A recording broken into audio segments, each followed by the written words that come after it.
بسم اللہ الرحمن الرحیم۔ السلام علیکم دوستو، آج ہم آپ کو بتائیں گے کہ کیا رمضان میں مرنے والا سیدھا جنت میں جاتا ہے۔ آپ نے بھی شاید یہ ضرور سنا ہوگا کہ رمضان میں مرنے والا سیدھا جنت میں جاتا ہے۔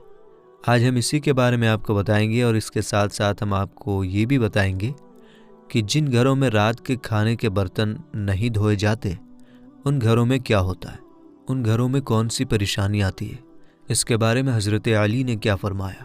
اور ساتھ میں ہم آپ کو یہ بھی بتائیں گے کہ شادی کی پہلی رات ایک شوہر نے اپنی بیوی کو 4 باتیں بتائی اور کہا کہ یہ 4 باتیں مجھ سے کبھی مت کرنا۔ وہ 4 باتیں کون سی تھیں یہ بھی ہم جانیں گے، اور ان سب کے ساتھ ساتھ ہم یہ بھی جانیں گے کہ حضرت علی نے فرمایا کھانا کھاتے وقت ایک غلطی مت کرنا۔ سب کچھ بتانے والے ہیں، بس اس ویڈیو کو پورا ضرور دیکھیے گا۔ دوستو، اکثر لوگوں کے دماغ میں یہ سوال آتا رہتا ہے کہ کیا رمضان میں مرنے والا سیدھا جنت میں جاتا ہے اور اسے قبر میں عذاب نہیں ہوتا؟ تو دوستو، یہ بات سچ ہے کہ جو انسان رمضان میں انتقال کر جائے، جس شخص کی رمضان میں موت ہو جائے، اس سے قبر کا حساب کتاب بھی نہیں ہوگا، اور اللہ پاک میدان محشر میں اس کے ساتھ بہت آسانی فرمائے گا۔ گویا کہ اس کے جنت میں جانے کا انتظام خود اللہ پاک کی طرف سے ہو جاتا ہے۔ حضرت عبداللہ بن مسعود رضی اللہ تعالی عنہ سے روایت ہے کہ رسول اللہ صلی اللہ تعالی علیہ وسلم کا فرمان ہے، جس کو رمضان کے وقت موت آئی وہ جنت میں جائے گا، اور جس کی موت یوم عرفہ یعنی 9 ذی الحجہ کے وقت آئی وہ بھی جنت میں جائے گا، اور جس کی موت صدقہ دینے کی حالت میں آئی وہ بھی جنت میں جائے گا۔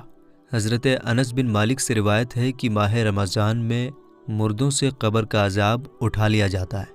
اسی طرح حضرت عائشہ صدیقہ رضی اللہ تعالی عنہا سے روایت ہے کہ رسول اللہ صلی اللہ تعالی علیہ وسلم نے فرمایا، روزے کی حالت میں جس کا انتقال ہوا، اللہ اس کو قیامت تک روزوں کا ثواب عطا فرماتا ہے۔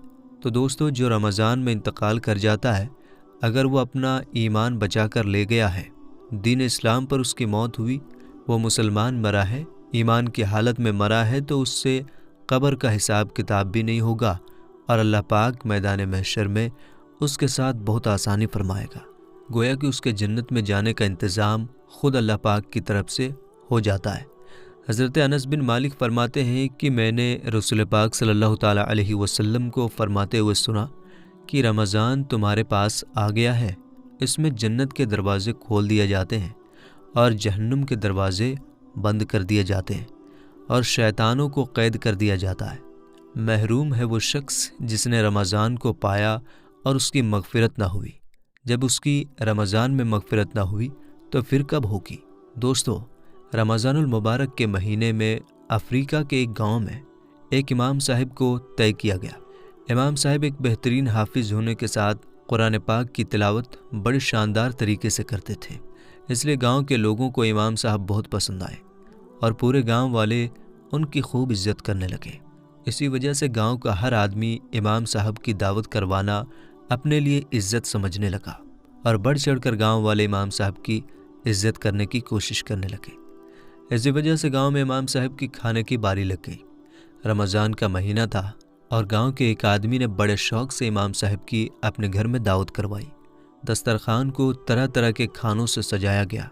امام صاحب نے جب کھانا کھا لیا تو خوش ہو کر گھر والوں کو دعائیں دیتے ہوئے وہاں سے چلے گئے۔ دوستو، جب امام صاحب وہاں سے چلے گئے تو اس کے بعد اس شخص کی بیوی دسترخوان کو سمیٹنے کے لیے آئی، تو اسے یاد آیا کہ اس نے دسترخوان کے پاس کچھ پیسے رکھے تھے جو وہ بھول گئی تھی۔ اس نے جلدی سے اپنے ان پیسوں کو ڈھونڈا تو وہ پیسے وہاں نہیں ملے۔ اس نے ادھر ادھر ڈھونڈا مگر اس کو وہ پیسے کہیں نہیں ملے۔ اس کے بعد جب اس کا شوہر نماز پڑھ کر واپس گھر آیا تو اس کی بیوی نے سارا واقعہ اپنے شوہر کو بتایا۔ شوہر نے بھی کہا کہ مجھے بھی ان پیسوں کے بارے میں کچھ نہیں پتا، یعنی شوہر نے بھی یہی کہا کہ اس کو بھی نہیں معلوم کہ وہ پیسے کہاں ہیں۔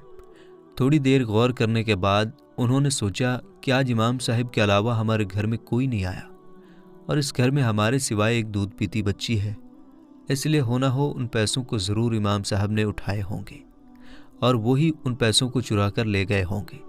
یہ سوچ کر اس شخص کو امام صاحب پر بڑا غصہ آیا، اور اپنی بیوی سے کہنے لگا کہ ہم نے تو امام صاحب کو اس مبارک اور بابرکت مہینے میں اتنی اچھی دعوت کروائی، مگر اس امام نے ہمیں بدلے میں یہ صلہ دیا۔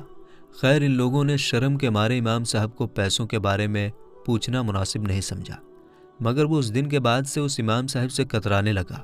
دوستو، اس واقعے کو پورا 1 سال بیت گیا۔ پھر رمضان کے مہینے میں اسی گھر میں امام صاحب کی دعوت کی باری آ گئی۔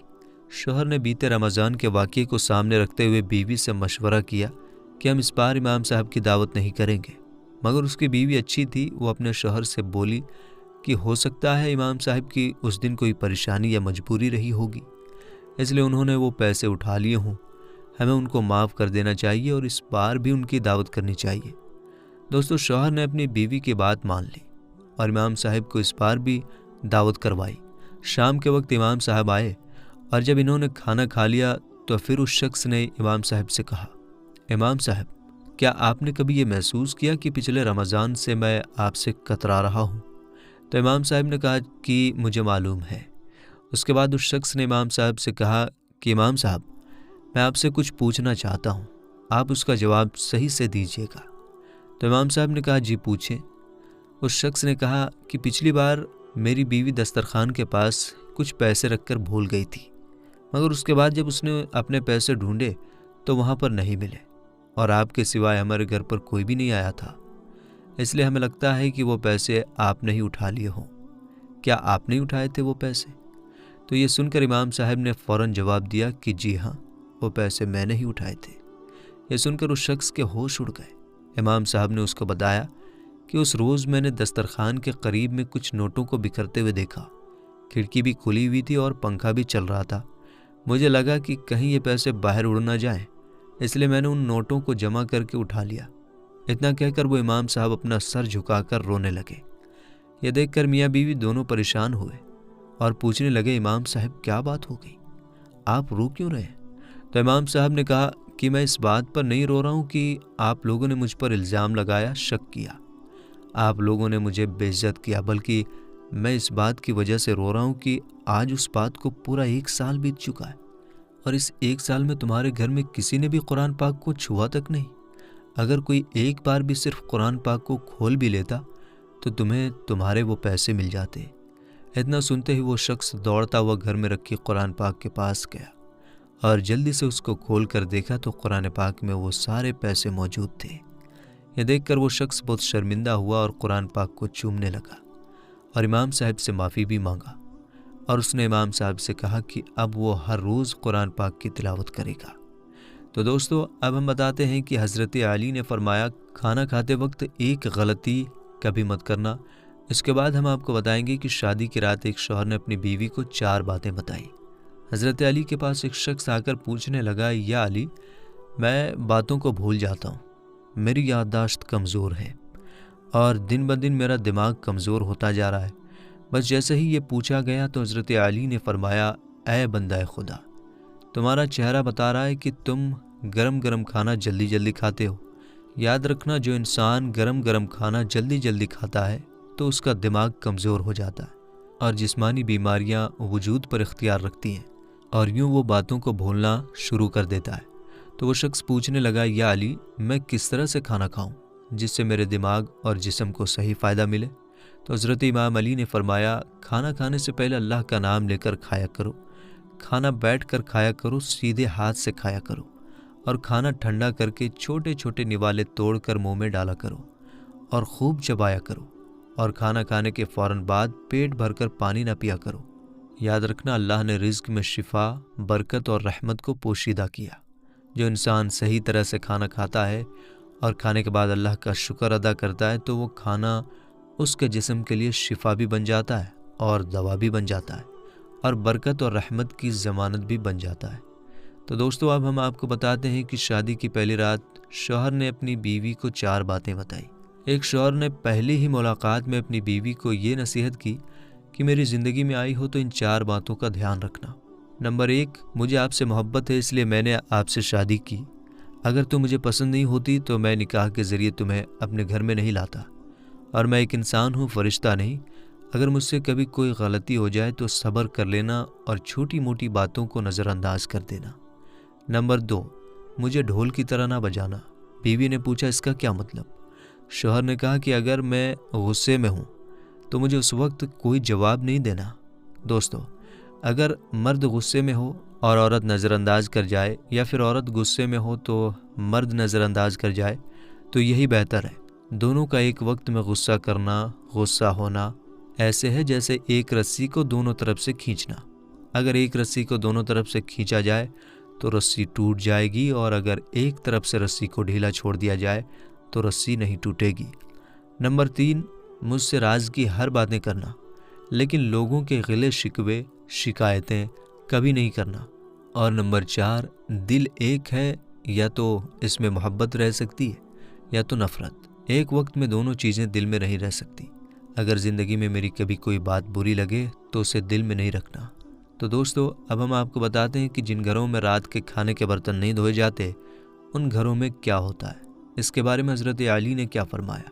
ایک بار حضرت علی کے پاس ایک عورت حاضر ہو کر کہنے لگی کہ یا علی، آخر میری کون سی عادت ہے جس کی وجہ سے میرے گھر میں پریشانیاں آتی رہتی ہیں، ختم ہی نہیں ہوتی۔ تو حضرت علی نے فرمایا، اے عورت، تیری ایک عادت نے تجھے پریشان کر کے رکھا ہے۔ تو وہ عورت کہنے لگی، یا علی، کون سی عادت؟